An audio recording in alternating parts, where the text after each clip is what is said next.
What's up, everybody, and welcome back to A Beer a Day with TK. It's a warm one here in Niagara Falls, Ontario, Canada. We're hanging out at the 2024 Brewtuber Get Together. And today is going to be a special video as I got my boy, the Ginger Yeti, whoop, whoop, and Mallory from Imperfectly Me Crafts, whoop, whoop, and my brother Chew in spirit. We love you, Chew. We miss you, my brother. So today we're going to do a beer review on this beer called Coconut Banana Split. This is from Silversmith Brewing Company, and this is out of, is it from right here, right? From right around this area, yeah, Niagara-on-the-lake or something. Etobicoke, that's a word in Canada, Ontario, and this is this actually threw me off. I saw a Coconut Banana Split. My brain immediately went to stout. Stout, right. Like Dessert stout. Stuff, it's always a dessert stout. But this isn't. This is an IPA, so that's a little bit different. It's a strong beer. Oh, no, I'm sorry. This is a Beer Forte. As the Italians in Canada say. Definitely, it's Italian. It's French. It's not French. We don't acknowledge them. It's Italian. So this is Beer Forte, and apparently we were taught that anything over 5.5 is considered a strong beer here in Canada. Right. In America, we just call that beer. But, you know, it is what it is. To each their own. You do you, Canada. So, this one, like I said, there's a little blurb here. It says, this brew is a refreshing departure from the ordinary, matching traditional German Weizen yeast with modern American IPA hop intensity. I ain't sure how I feel about that. That's a bit weird, but we'll see. The Bavarian yeast strain brings out the classic banana and clove character you'd expect. So that's kind of like a hefe thing going on. Right. For the hops, we used the coconut and vanilla forward Sabro, supported with the delicate tropical melon of cashmere. I love cashmere hops. That's my favorite hop. It's my favorite Led Zeppelin song, but it's not a hop. So we'll see what happens, right? Cashmere. Cashmere is a hop. It is, but it's also a brilliant Led Zeppelin song. Don't say it's not a hop. That's my favorite hop.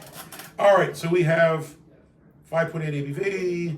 I don't think I saw IBUs on here anywhere. No. Refund where applicable. Take it back, 10 cents. And we do have a little barcode. I mean, what do you call these things? A QR code. QR code. It's a QR code. It says independently crafted in Canada. And, you know, I said this before in the last video. The Eddie and I live in Ohio. You live in Illinois.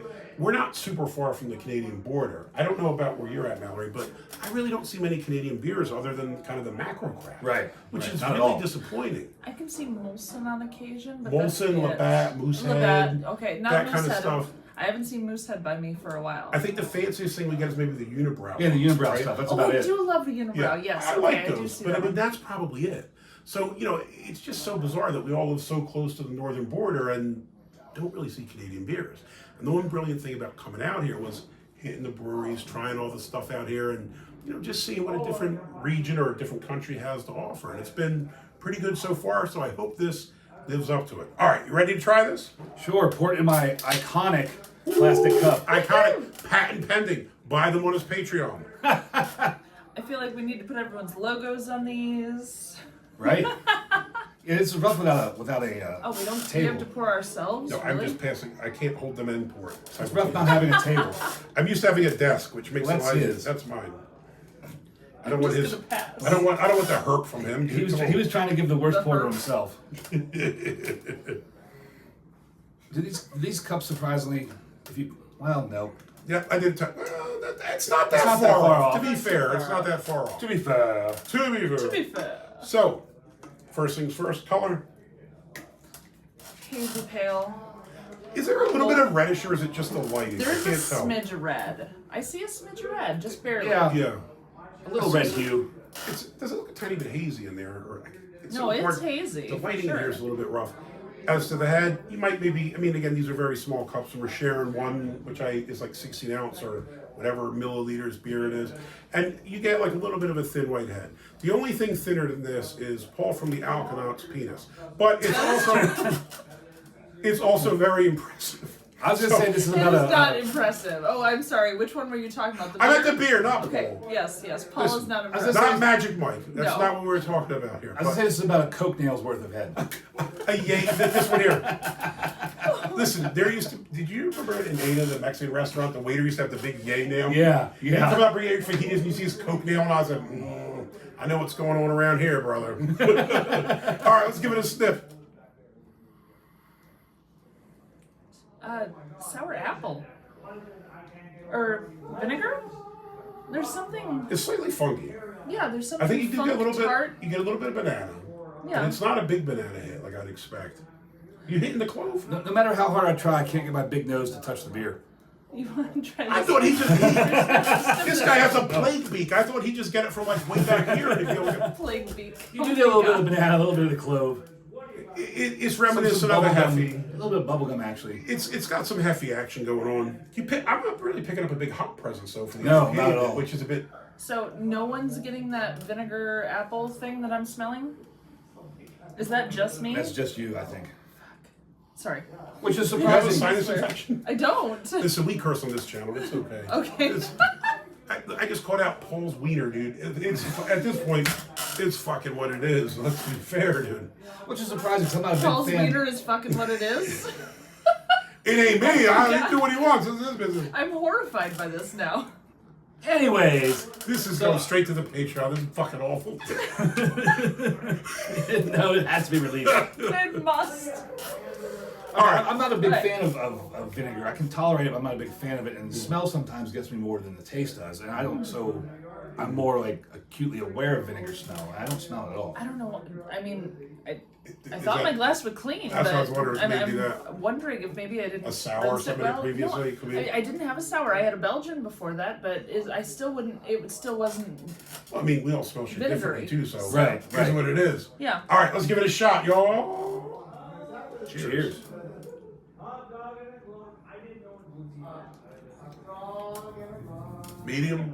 Medium body, on the lighter side. Lighter side of probably. medium. Yeah.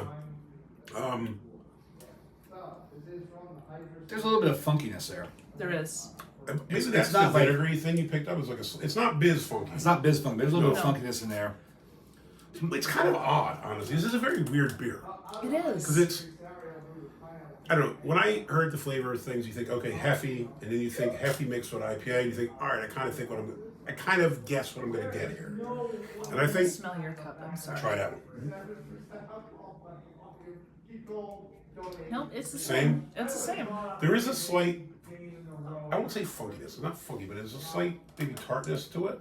Yes. I think maybe you get a little bit of those hefe flavors. I wouldn't say tart. I'd say tangy. Not tang the drink, but a tangy like Pootie tang. cute. No, like tangy. What's the sauce that you get with fish? Tartar. Like tartar Like a sauce. Tartar tartar sauce. like a tang there. Like I'm getting that. Okay. This is not what I thought it was going to be at all, to be brutally honest. I mean, there is some But- like fruitiness to it. But we had it at the tap room, and it tasted like what we thought it was going to be. The banana, like it was straight up. I wasn't there, so I didn't try it earlier, but you guys both tried it? Yeah. I did, yeah. Does it taste different in the can? It tastes a lot It different. does taste Yeah. different in the can compared to draft. But we have also had a ton of crazy beers since then. True, but still, I mean, this one straight up tasted like what it said it tasted like. I tasted it at the tap room, and I was like, oh, this is exactly what it says. I don't feel that the canned version holds up to that. No, I think the draft version was way better than the Having can not version. tried it earlier, I don't think this tastes like what it said it tastes like on the can. Do you know what I mean? I think Right. when you smelled it, you got them heavy flavors or scents, but when you drank it, maybe. I mean, there's a little bit of banana in there, some Yeah. sweetness, but there's like that weird funk or tang in there. Yeah. But it's It- almost It's like odd. It's almost. I don't know if I'm gonna say this. Like it's like discombobulated almost. Do you know what I mean?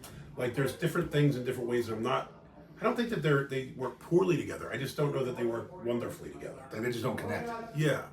So for me, like I don't think. You know, it's like that half wall where you have the legs below and the body above, and they don't match up. It's Yeah. one of those moments. I'm sorry, this is totally unrelated. Go ahead, hit it up. But yeah, and then the belt comes off. No, I'm sorry. Bell comes off, and then all of a sudden you're like, "What is that? Who has a telescope?" And then you try to figure it out. Yeah. What's inside of it? And No telescope is going to help you. You need a microscope at this point, so. that's what it is. Yeah. So I would say, I'm on the fence with this one. I don't dislike it. I just don't think it tastes like what it said on the can, for me at least. Yeah. So for me, this is going to be an N. But I don't dislike it, but I don't love it. And if you gave it to me, would I drink another one? Probably, but I wouldn't seek it out. But you know, when I tried it at the tap room, I really, really enjoyed it. It was spot on for what it said. So the beer itself, I'm giving a big thumbs up. The canned version, I'm not feeling so much. So I'm kind of a meh on the can. See, I have to agree completely. Like the draft version at the brewery was excellent. I give the draft version a thumbs up. But this can version is kind of missing the mark there. So the can would be eh. So like if you go to the brewery, definitely buy this. Definitely check this out. I don't know if you want to take cans of it home. Yeah, so for us, I mean, again, it's kind of a mixed bag. These two guys tried it at the brewery. I didn't. Seems like it was much better on draft than it is in the can. So 3 is, and I will say this, there are other things in life that are as. Sometimes, you know, like some people like the movie Magic Mike. I don't like that stuff. Magic Paul's worse. That's kind of... Magic Paul's definitely Magic worse. Paul is Yes. the bootleg version that Paul you from see the on... Alkanauts is the worst thing He is. you could possibly Now, be I will looking say at while this. filming. It is a very strange thing. He has these weird man boobs, and he's smearing them up against here, and it's just very awkward. Taking off his belt, And pretending... it's yeah. making the beer even more distasteful. He is having a good time out there. No, he is not going to F up my beer. Even though this one's matte, I'm still going to finish it. It's still fine. Yeah. Like, I get what it is, and Yeah. I'm fine. He will not ruin my beers. No Ever. matter how much he tries. So, 3 as, and look, hey, try it at the brewery. It seemed to be way better on draft than it Yes. was in the can. 100%. So if you're up here, check it out, man. Like they said, maybe don't bring it home, but try it on draft. So 3 as, hopefully you don't think our videos and if you do, that's all right. This is still America. We have freedom for now. We're in Canada. For now. Oh shit! Sorry, Trudeau. Everything was awesome, Trudeau. I didn't mean anything negative. Paul was the sexiest motherfucker I ever seen. He is He quite was Canadian. awesome. So, hey, if you've had this beer, let us know what you think about it below. If you want to check out more reviews, I'm going to throw links to both these guys' channels down below. Check them out. They do amazing stuff. The Yeti is always on the road. Ginger Yeti road beers. Obviously, he's out of Cleveland, but he does stuff all over the country, and soon to be on tour in Europe. So stuff all over the world. And Mallory and she do brilliant stuff on Imperfectly Me Crafts. And more recently, you probably see her on the live streams with Rod J. Check them out. Rod is a legend. Mallory is a legend. Thrilled to have these guys up here. The Yeti is a damn legend. I'm thrilled to have these guys here with me. It's been a brilliant weekend. And this video has probably been a bit of a mess. But I'll tell you what, if you had to see what we were seeing, we did a damn good job. We really Till next did. time. Cheers. Cheers.